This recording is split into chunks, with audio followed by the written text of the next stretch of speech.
또 초유의 상황이 나라 국간 텅텅텅. 일단 여러분 이 지표부터 먼저 한번 보시죠. 관리재정수지라는 겁니다. 관리재정수지는요, 쉽게 말하면 나라 살림의 순수한 지표예요. 일반적으로 통합재정수지, 쉽게 말하면 정부가 돈을 걷는 거하고요, 정부가 돈을 뿌리는 거, 이 사이의 어떤 상황을 플러스 마이너스가 나올 거 아니에요. 걷는 거와 뿌리는 거를 플러스 마이너스를 계산을 하면 이게 통합재정수지고요. 이게 통합이니까 다 합친 거니까. 뭘 통합했느냐? 4대 기금, 사회보장성 기금까지도 통합을 했습니다. 이거는 사실은 나라 살림하고는 조금 거리가 있잖아요. 그죠? 이거는 4대 기금이라는 것은 낸 사람이 낸 만큼 타니까 정부 살림하고는 조금 거리가 있습니다. 물론 정부 살림에서 보조를 해준다는 측면에서는 뭐 똑같다 이렇게도 볼 수 있지만요. 순수한 나라 살림으로 봤을 때 4대 기금 플러스 사회보장성 기금을 제외하면 이것이 이제 관리재정수지인데, 관리재정수지의 적자가 2024년 1월에서 5월까지 누적이 74조 4천억 원입니다. 와, 장난 아니죠. 전체 GDP 대비 적자 비율이 3.9%를 넘어서게 생겼습니다. 이러면 말입니다. 지금까지 윤석열 정부가 공언해 온 것이 관리재정수지는 GDP 대비 마이너스 3.0%라고 이야기했는데 못 지킬 가능성 큽니다.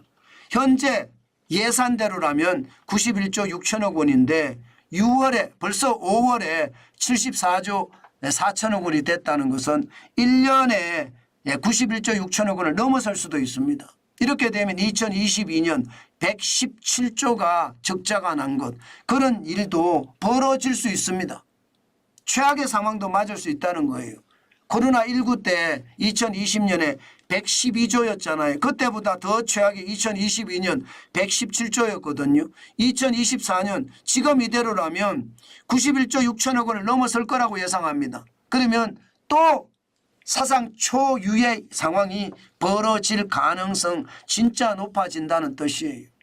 사실 이게 박근혜 정부 때만 하더라도 관리재정수지가 22조 7천억 원, 뭐 2017년에는 18조 5천억 원, 2018년에는요 10조 6천억 원의 아주 적은 그런 적자를 기록했습니다. 그러다가 문재인 정부 들어와서 엄청 뿌리고 이것을 감당하지 못하는 윤석열 정부도 지금 관리재정수지가 사상 최악의 상황으로 치닫고 있습니다. 통합재정수지도 마찬가지입니다. 통합재정수지도 보면 지금 계속해서 마이너스를 기록하고 있습니다. 이게 통합재정수지는요, 그래도 박근혜 정부 때는 플러스였습니다. 지금 2017년을 보면 24조 플러스였죠. 2018년도 31조 2천억 원의 플러스였습니다. 그러나 통합재정수지 2020년 71조 2천억 원의 적자, 그리고 2024년 1월에서 5월까지도 벌써 52조 2천억 원의 적자입니다. 엄청나죠. 총 수입에서 총 지출을 뺀 거거든요. 그런데도 이게 적자가 계속된다는 것은 나라 살림이 진짜 어렵다는 뜻입니다. 결국 말입니다. 나라 살림이 제대로 거치지 않는다는 거예요. 감세도 많이 해주고 퍼주기 많이 해서 나가는 거 많고요. 감세해줘서 들어오는 거 적다는 뜻, 이거 심각합니다. 2024년 1월에서 5월까지 연간 국세가 말입니다. 151조를 거쳤습니다. 전년 대비 5.7% 줄었어요. 9조 1천억 원이 줄었습니다. 그게 줄은 게 대부분이 보면 말입니다. 여러분, 대부분이 보면 이게 준 게 법인세에서 줄었어요. 법인세. 개혁을 안 했다는 뜻이잖아요.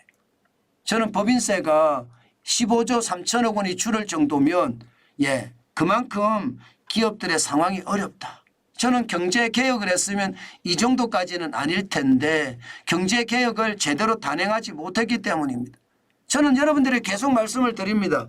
문재인 정부 때 실패한 경제정책이 지금 윤석열 정부 때 그대로 이어져 온다고 저는 생각을 하는 사람이에요. 세금만 깎아줬을 뿐 다른 것이 없다고 보거든요. 그렇게 따져봤을 때는 여러분, 결국 말입니다. 경제개혁에 실패해서 나라 살림이 거들나고 있다. 텅텅텅 비고 있다. 이런 뜻으로 저는 해석을 합니다. 예, 여기에다가 야당의 퍼주기도 한몫을 하고요. 퍼주기는 장난이 아니거든요. 지금 퍼주는 것이 문재인 정부 때만 415조를 퍼줬는데 415조 5천억 원인가요? 그렇게 퍼줬는데 지금도 그게 퍼주는 거는 계속 가고 있거든요. 이게 여러분 법을 바꿔야 되는데 야당이 국회를 장악하고 있으니까 바꾸지를 못해요. 계속 퍼주고 있다는 뜻이에요. 그러니까 나라 살림은 텅텅텅이라는 게 틀리는 말이 아닙니다. 2024년 5월까지 국가 채무가요. 1146조 8천억까지 늘었습니다. 이게 기준 자체가 GDP 대비 기준은 2015년이 기준점입니다. 2023년에 50%를 넘어섰잖아요. 50.4%까지 갔잖아요. 그게 말입니다. 계속 나쁘게 된다는 뜻. 저는 그렇게 보입니다. 시장이 진짜 나빠졌죠. 지금 나라 살림이 그만큼 어려워졌다. 저는 이것을 보면 볼 때마다 화가 납니다. 왜 화가 나느냐? 아니 경제개혁을 해야지 경제개혁을 하지 않고 계속 관망만 하다가 지금 경제가 무너지고 있다는 것 저는 보이거든요. 그거 반드시 봐야 되거든요. 그러니 경제개혁을 못하니 그만큼 어려워질 수밖에 없죠. 저는 경제개혁에 실패하면 앞으로 이제 2년 한 7, 8개월 남았나요? 그동안 경제개혁에 실패를 하면 그에 대한 충격파가 아마 굉장히 크게 다가올 겁니다. 저는 이대로라면 경제개혁은 완전히 실패한 곳으로 가게 될 거라고 저는 생각을 하고요. 그 여파는 고스란히 윤석열 정부나 여당이 져야 될 겁니다. 저는 빨리 개혁을 해야 된다고 봐요. 민간주도 성장이라고 이야기했으면서 이게 퍼주기만 하면 안 되거든요. 감세한다고 이게 경제개혁이 되는 게 아니거든요. 경제개혁은 그 어느 때보다 중요한 게요. 기업의 비용을 줄여줘야 됩니다. 그게 개혁입니다. 기업의 비용을 줄여줘야 되는 것 지금이라도 단행을 해야 돼요. 정부가 퍼주라는 게 아닙니다. 제도를 개선해서 비용을 줄여주는데 최선을 다해야 된다는 그런 뜻입니다.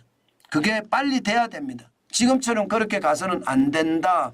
그 말씀 다시 한번 드리겠습니다. 이렇게 되면 윤석열 정부 때도 나라 국간이 텅텅텅이고요.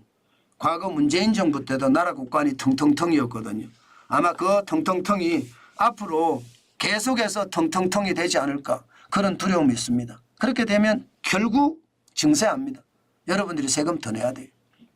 그래서 저는 그 정세를 가지 않기 위해서는 기업의 비용을 줄여줘서 기업들의 세금을 더 많이 거둘 수 있는 경제가 잘 돼서 기업들이 훨훨 날아서 더 많이 낼 수 있는 그런 기조 저는 와야 된다고 봅니다.